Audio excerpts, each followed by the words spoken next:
మీకు తెలుసా పరిశుద్ధాత్మ ఎవరికో? ఆత్మ నింపుదలైన అభిషేకమైన దేవునికి విధేయులైన వారికి. అపోస్తల కార్యములు 5వ అధ్యాయము 32వ వచనం.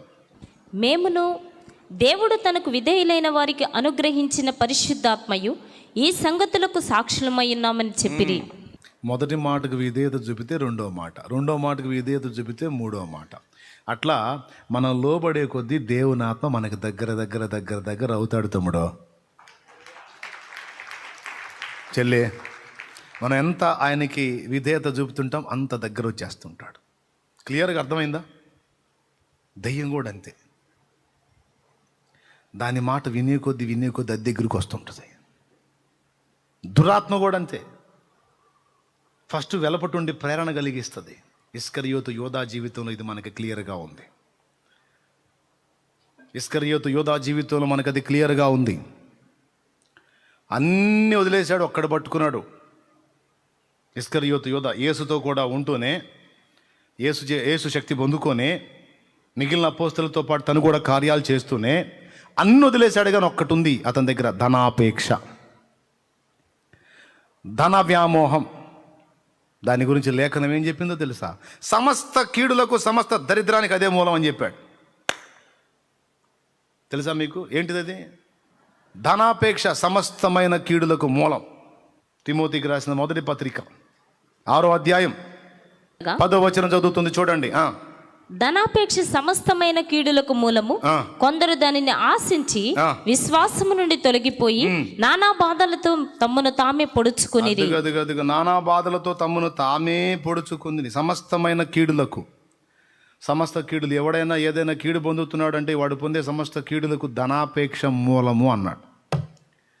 అపోస్తలులు ఎంతమంది? 12.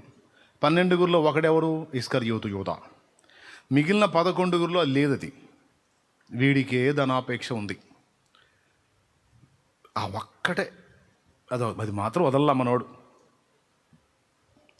ఆ ఒక్కటే ఆధారం చేసుకున్నాడు సాతాను. ఆ ఒక్కటే.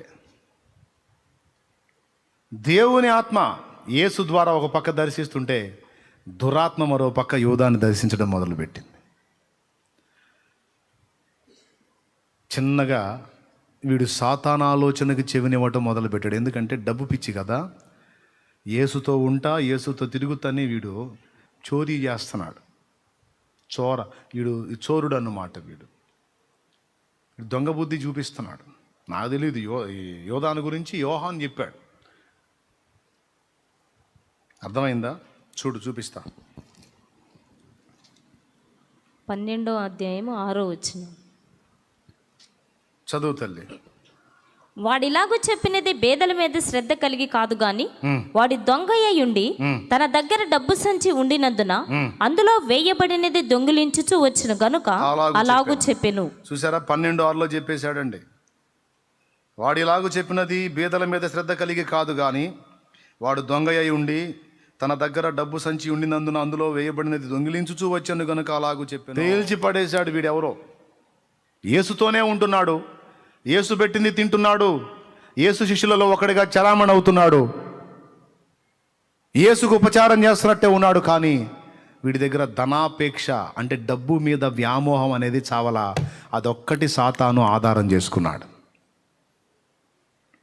అదొక్కటి ఆధారం చేసుకున్నాడండి. ఆధారం చేసుకొని చిన్నగా ఒక్కొక్క ప్రేరణ సాతాను వాళ్ళలో కలిగించడం మొదలుపెట్టాడు. ఎవరన్నా డబ్బు ఇచ్చారనుకో, ఆ సొమ్ము సంచిలోకి డబ్బు వచ్చిందనుకో, వెంటనే దురాత్మ స్వరం వినబడుతుంటుంది వీడికి. ఆల్రెడీ లొంగుతున్నాడు కదా, ఆల్రెడీ దయ్యానికి సంబంధించిన లక్షణం ఒకటి ఉంది కదా వీడి దగ్గర. దాన్ని పోనీయకుండా గట్టిగా ముడేసుకున్నాడు కదా. ఏది? అది దొంగ బుద్ధిని. ఏ బుద్ధి? పెద్దగా చెప్పండి. దొంగ బుద్ధి. సమస్త కీడులకు, సమస్త దరిద్రాలకు మూలమైన బుద్ధి డబ్బు వ్యామోహం, ధనాపేక్ష, దొంగ బుద్ధి. అది ఆధారం చేసుకుంది దయ్యం, సాతాను. చిన్నగా వాడితో మాట్లాడటం మొదలుపెట్టాడు. సంచి నిండా సొమ్ము వచ్చిందిగా, ఆ సంచిలో సొమ్ము కొంత తీసుకొని నీ సంచిలో వేసుకో. నీతి న్యాయానికి పోతే రోజులు కాదు. ఆయన చూడు ఏం లేదు, ఆ అంగి తప్ప. అన్నీ వదిలేసి వచ్చాడు. అట్టంటోడిని నమ్ముకొని తిరుగుతున్నాం. చివరికి ఏదన్నా తేడా పడింది అనుకో, ఏం మిగిలేదు, ఏం లేదు. నీకు ఆయన మీద ఉన్న అంగి తప్ప ఇంకేం మిగలదురా నీకు. రే నిద్రమొహమాడ, తీసుకో సగం సంచి, ఆ సంచిలో సగం సొమ్ము తీసుకుని జాగ్రత్త. తెలివి నానా, ఇది తప్పు కాదురా, ముందు చూపురా, తప్పు కాదురా, జాగ్రత్తరా, తప్పు కాదురా, దీపం ఉన్నప్పుడు ఇల్లు చక్కబెట్టుకోవటంరా, తప్పు కాదురా, అనుకూలంగా ఉన్నప్పుడే 4 రూపాయలు వెనకేసుకోవటంరా. ఇదేదో బాగుంది, కరెక్టే. ఆ సంచిలో తీసి ఈ సంచిలో వేయటం మొదలుపెట్టాడు. అంటే ఒక పాయింట్ని గురించి అది ప్రేరేపించినప్పుడు వీడు లొంగితే ఇంకొక దానికి, చివరికి ఎట్లా తీసుకొచ్చాడు అంటే, ఈ యేసు నిన్ను అసలు గుర్తించట్లా. మిగిలిన వాళ్ళందరూ ఒక టైపు, నువ్వు ఒక టైపు. అసలు నీ బాధ ఏందో, నీ ప్రయాస ఏందో అర్థం కావట్లేదు అతనికి. ఎవడన్నా సంపన్నుడు వచ్చినా కూడా కాస్త అనుకూలంగా మాట్లాడితే వాడు 4 డబ్బులు ఇచ్చిపోతాడు. వాడు అల్లంత దూరం ఉండగానే ఈయన మహా పెడగా మాట్లాడుతున్నాడు, మొహమాటం లేకుండా. ఇంకెవరు వస్తారా ఆయన దగ్గరికి? ఇప్పుడు ఎవరినైనా నలుగురిని రాబట్టుకునేటట్టు మాట్లాడాలి, కానీ వాడు అల్లంత దూరంలో ఉండగానే పటామని కొట్టేట్టు మాట్లాడితే అటు నుంచి అట్టే పోతుండేవాడు. ఈ సంచేమో ఖాళీ అవుతుండే. అప్పుడప్పుడు ఎవడన్నా ఒకటారా వచ్చి ఇచ్చేనేమో అదే చిన్నగా ఈ సంచిలో పడతా ఉంటే కాస్త నడుస్తుంది, దొల్లుతుంది వ్యవహారం. మరీ ఉండే కొంది ఈయనకి చాదస్యం ఎక్కువ అయిపోయింది. సొన్నం కొట్టిన సమాధానారా, సర్పసంతానం అంటాడు, మీరంతా అట్టబోతారా ఇట్టబోతారా అంటాడు. అసలు ఎవరిని దగ్గరకు రానీడు, మొహమాటం లేకుండా మాట్లాడు. అసలు అట్టు ఉండొచ్చా? బే అటువంటి నమ్ముకుంటే చివరికి మనకి ఇక ఏమి మిగలదో. అది యూదుల రాజు అవుతాడని మేము అనుకుంటుంటే, యూదులందరినీ తేడా అంటాడు. ఇతన్ని బ్రతుకనీయకూడదు, ఇతను కరెక్ట్ పర్సన్ కాదు, ఇతను కరెక్ట్ కాదు అని ఎప్పుడైతే అనుకున్నాడో వెంటనే సైతాను స్వరం, అట్లయితే ఇతన్ని బ్రతకనీయకూడదు. మరి ఏం చేయాలా? చంపేయాలా? ఆ చంపేది కూడా ఒట్టికి పోకూడదు. అతని చావులో కూడా నీకు లాభం చూసుకో. నీవు లాభం చూసుకో. ఈ ఆలోచన నిజంగా సైతాను అతనికి పుట్టించాడు అనడానికి లేఖనం ఉంది, చూడండి. యోహాను సువార్త 13వ అధ్యాయము 2వ వచనం. వారు భోజనము చేయుచుండగా ఆయనను అప్పగింపవలెనని సీమోను కుమారుడగు ఇస్కరియోతు యూదా హృదయంలో అపవాది ఇంతకు ముందు ఆలోచన పుట్టించి ఉండెను గనుక. అదిగో చూసారా, అంతకుముందు ఆలోచన పుట్టించి ఉండెను గనుక. అంతకుముందే ఆలోచన పుట్టించేశాడండి. అదే తలంపు కలుగుతుంది. ఇతను నమ్మేయాలి, ఇతను నమ్మాలి, ఇతను అప్పగించాలి. ఎందుకంటే ఇతను అందరికీ రివర్స్ అయిపోయాడు, ఇతను అందరికీ శత్రువు అయిపోయాడు. ఇతనితో ఉంటే మనం కూడా ఎఫెక్ట్ అవుతాం, ఖచ్చితంగా ఇతను వేసేస్తారు. అదేదో నేనే చేశాను అనుకో, మా వాళ్ళ దగ్గర, మా యూదుల దగ్గర నాకు సానుభూతి ఉంటుంది. రెండవది కాస్త కోస్త పైకం కూడా ముట్టిద్ది. ఇతను తేడా, ఇతని మాట తీరు కరెక్ట్గా లేదు, సౌమ్యత ఎరగడు, లాలన తెలియదు, తీయగా మాట్లాడటం తెలియదు, మొరట మనిషిలాగా మాట్లాడతాడు, మహా పెడగా మాట్లాడతాడు, మోమాటం లేదు. మనకు పనికిరాడు. ఇతను ఎట్లనన్నా వైనం చేయాలి, అందులో కూడా పైసలు చూసుకోవాలి. యోధా ఆలోచన అంతకుముందే పుట్టించాడంట. అసలు వాడు ఆలోచన పుట్టియడానికి ఇతని దగ్గర ప్లేస్ ఎక్కడ దొరికింది అంటే, ఫస్ట్ నుంచి సాతాను ప్రేరణకు కొన్ని విషయాల్లో వీడు లొంగుతూ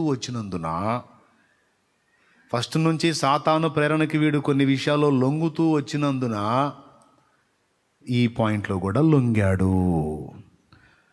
కానీ పేతురు విషయం చూసారా మీరు? ఒక్కసారి సిలువ విషయంలో అడ్డొస్తే ప్రభు గద్దించాడు, సాతానా నా వెనక్కబో అని. సాతాన్ని గద్దించి పేతురుతో అన్నాడు, నువ్వు మనుషుల సంగతులు విచారిస్తున్నావు, దేవుని సంగతులు విచారించట్లేదు. మనుషుల సంగతులు విచారిస్తున్నావు, మనుష్య రూపేణ ఆలోచిస్తున్నావు కనుకనే సాతాను నేను శోధిస్తున్నాడు. పిచ్చోడా, దైవికమైన విషయాలు ఆలోచించు. నేను వచ్చింది ప్రాణాన్ని కాపాడుకోవడానికి కాదు, ప్రాణాన్ని పెట్టడానికి వచ్చాను. నేను ప్రాణం పెట్టకపోతే అందరు పోతారు కట్టకట్టుకొని నరకానికి పోకుండా కాపాడటానికి కదా నేను ప్రాణం పెట్టడానికి నేను వచ్చింది. అందుకైతే దాన్ని గుర్తించవేమో. నాకేం కాకూడదు, నేను బాగుండాలని కోరుకుంటా, మనుషులిచ్చి ఆలోచిస్తావు. మనిషి సంబంధంగా ఆలోచిస్తే సాతాను శోధిస్తాడు, దైవికంగా ఆలోచించు, సాతాన్ని దరిచేరడు అనే పాఠం నేర్పాడు అక్కడ పేతురుని గద్దించిన దగ్గర. యోధాన్ని గద్దించలా, ఎందుకంటే ప్రారంభం నుంచి వాడు అపవాది ప్రేరణకు లొంగే ఉన్నాడు. హల్లెలూయా, హల్లెలూయా. ఆ తర్వాత చాలాసార్లు హెచ్చరిస్తూ వచ్చాడు, మీలో ఒకడు అపవాది, మీలో ఒకడు సాతాను, మీలో ఒకడు నన్ను అప్పగిస్తాడు అని చెప్పుకుంటూ వచ్చాడు. మరి వీడు గుర్తించాలా, ఏం చేయాలా? గుర్తించాలా. ఏం గుర్తించాలా?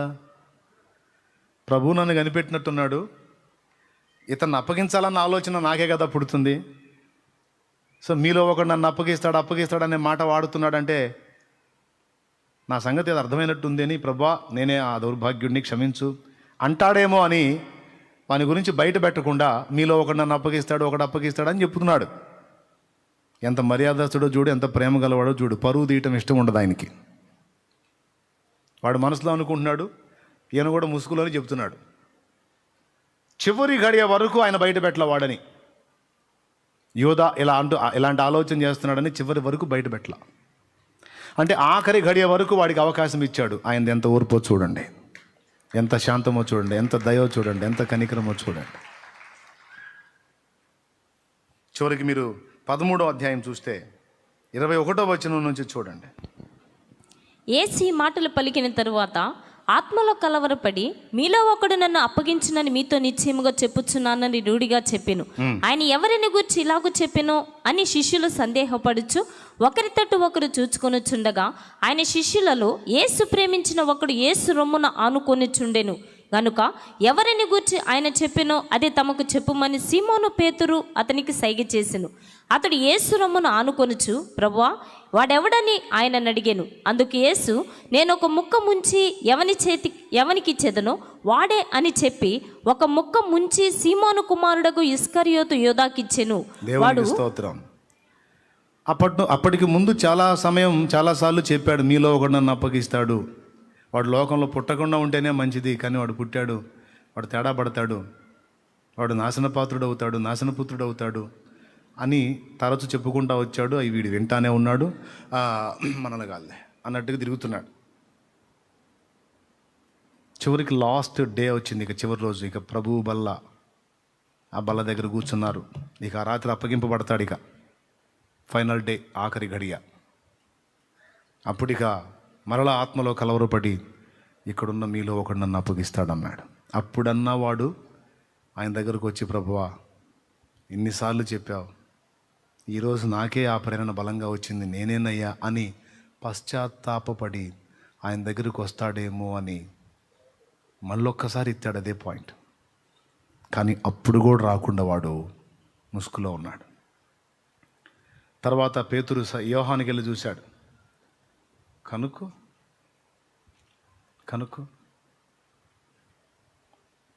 యేసు రొమ్మును ఆనుకున్న యోహాన్ అన్నాడు, ప్రభువా వాడెవడయ్యా అని. నేను మొక్క ముంచి ఎవరికి ఇస్తానో వాడే అన్నాడు. అప్పుడన్న వాడికి వెలగాలి కదా. అంటే ఆ గడియ వరకు ఎందుకు అలా మర్మంగా మాట్లాడుతున్నాడంటే, ఆఖరి గడియ వరకు వాడు పశ్చాత్తాపడి వస్తాడేమని ఛాన్స్ ఇచ్చాడు, రాలా. అంటే అపవాది వాళ్ళలోకి ఇంకా ప్రవేశించలా, వెలపట ఉండి ఆలోచన పుట్టిస్తున్నాడు. పరిశుద్ధాత్మ దేవుడు కూడా ఒకేసారి మనలోకి ప్రవేశించడం కుదరదు. మనం తలుపు ఓపెన్ చేసే కొద్ది ఆయన ఎంటర్ అవడానికి అవకాశం ఉంటుంది. అందుకే నన్ను ఎలా ప్రేరేపించి తీసుకొచ్చి రక్షణలోకి నడిపించి ప్రవేశించాడో నేను మీకు చెప్పాను. వ్యక్తుల్ని చూపించి, ఆలోచన పుట్టించి, తర్వాత పరిస్థితులు తీసుకొచ్చి, ఒత్తిడి తీసుకొచ్చి, చివరికి నేను ఆరాధించింది దేవుడినేనా కాదా అన్న ప్రశ్న పుట్టించి, నిజమైన దేవుడు ఎవరో నాకు బోధపడేటట్టు చేసి, నన్ను సన్నిధికి తీసుకెళ్ళి అక్కడ నన్ను సిద్ధపరిచి, తర్వాత బాప్తిస్మానికి రెడీ చేసి, బాప్తిస్ము పొందిన తరువాత ఆయన నా లోపలికి పర్మనెంట్గా ప్రవేశించాడు. అందుకే చాలామంది చెప్పారు, తలుపు తీయండి, బాప్తిసం ద్వారా మీరు పరిశుద్ధాత్మకు అవకాశం ఇవ్వండి, కంప్లీట్గా ఆయన మీలోనికి వచ్చి స్థిర నివాసం చేయడానికి అవకాశం ఇవ్వండి. ఆయన కంప్లీట్గా ఇప్పుడు నాలో ఉండటానికి అవకాశం ఏర్పడింది. సాతాను కూడా అంతే. ఫస్ట్ వెలపటుండి శోధిస్తూ ఉంటాడు. ఏదో ఒక వ్యసనం, ఈ ఒక్కటేగా, ఈ చిన్నదేగా, ఈ తప్పేనా, ఈ కొద్దిదేగా, ఇంత మాత్రమేగా, ఎప్పుడన్నా ఒక బూతు రాదా అయింది, ఎప్పుడన్నా ఒక తిట్టు తిట్టం అయింది, ఎప్పుడన్నా ఒక దెబ్బ కొట్టం అయింది, ఎప్పుడన్నా ఒక చిన్నపాటి తప్పు జరగదా అయింది, ఏమో ఎప్పుడన్నా చిన్నపాటి పాపం జరగదా అయింది, ఎప్పుడన్నా ఒకటేగా, మనమేం దేవుళ్ళం అయింది, అదే అయింది, ఇది అయింది, అట్లా ఇట్లా, ఇంతేగా, అదేగా, ఇదేగా. ఇదంతా వాడి స్వరం. ఎప్పుడన్నా ఒకటి జరగదా అయింది, దీనికి నువ్వు గందరగోళం అయిపోతున్నావు, ఏమైంది? ఇది దయ్యపు స్వరం. దేవుని స్వరం ఏంటో తెలుసా? ఎప్పుడైనా ఒకటి ఎందుకు జరగాలి? తప్పు జరిగింది, ఒప్పుకో దేవుని ముందు, సరిదిద్దుకొని ఇంకోసారి ఆ ఛాన్స్ ఇవ్వకుండా జాగ్రత్త పడు అని దేవుని ఆత్మ మాట్లాడదు. దయ్యమేమో కవర్ చేస్తుంటుంది, దేవుని ఆత్మేమో ఒప్పింపులోకి నడిపిస్తాడు. దయ్యమేమో కవర్ చేస్తుంటుంది, దేవుని ఆత్మేమో ఒప్పింపజేస్తాడు. దయ్యమేమో సమర్థిస్తుంటుంది నీ తప్పుల్ని, జాగ్రత్త. సమర్థించుకుంటూ వెళ్ళావు అనుకో, చివరికి యోధాగాడిలాగా తయారవుతావు. నీకు నువ్వు ఊహించనంత ఘోరమైన పాపాలు నీ వల్ల జరుగుతాయి. చాలా ఆత్మహత్యలు ఇలానే జరుగుతాయి. ఫస్ట్ చిన్న చిన్న వాటికి లోబరుచుకుంటాడు సాతాను. రెచ్చగొట్టి తిట్టిపిస్తాడు, రెచ్చగొట్టి కొట్టిపిస్తాడు, రెచ్చగొట్టి కొన్ని వ్యసనాలకు తీసుకెళ్తాడు, త్రాగుడికి తీసుకెళ్తాడు. వాడు చెప్పినట్టు తాగుతా ఉంటే మళ్ళీ వ్యభిచారానికి తీసుకెళ్తాడు, వాడు చెప్పినట్టు వ్యభిచారం చేస్తూ ఉంటే ఇంకో దానికి తీసుకెళ్తాడు. అట్లా ఆ పని చేపించి ఈ పని చేపించి ఎంతవరకు వీడు మనకు కనెక్ట్ అవుతున్నాడు, ఏ స్థాయిలో వశమయ్యాడు అబ్జర్వ్ చేసుకుంటూ ఉంటాడు సైతాన్. వాడు వశమయ్యే కొద్ది బాగా వాడిని వశపరుచుకొని, వాడిని బాగా లొంగ తీసుకొని ఏలటం మొదలు పెడతాడు. ఏ స్థాయి కంటే చివరికి ఆ దయ్యం ఎటు తీసుకెళ్తాడు పోతుంటాడు వీడు. అలాగ వెళ్ళే ఆ దురాత్మ ఏ విధంగా నడిపిస్తే ఆ విధంగా వెళ్ళిపోతాడు. చివరికి అలా వెళ్ళి తన ప్రాణం తనే తీసుకునేటట్టు చేసింది అది. చాలామంది జీవితాలు అలానే నాశనం అవుతున్నాయి. అందుకే మనం దురాత్మ వశానికి అప్పగించుకోకుండా యెహెజ్కేలు 37లో చెప్పినట్టు, నేను ఆత్మవశుడనైతిని, పరిశుద్ధాత్మ వశులమై ఉండాలి. ఏ వశానికి అప్పగించుకోవాలి? మనల్ని మనం పరిశుద్ధాత్మ వశానికి అప్పగించుకోవాలి. మన నడక, మన ప్రవర్తన, మన ఆలోచన, మన ఫలమే మనం ఏ ఆత్మవశంలో ఉన్నామో, ఏ ఆత్మచేత నడిపించబడుతున్నామో మనకి సాక్ష్యం ఇస్తుంది.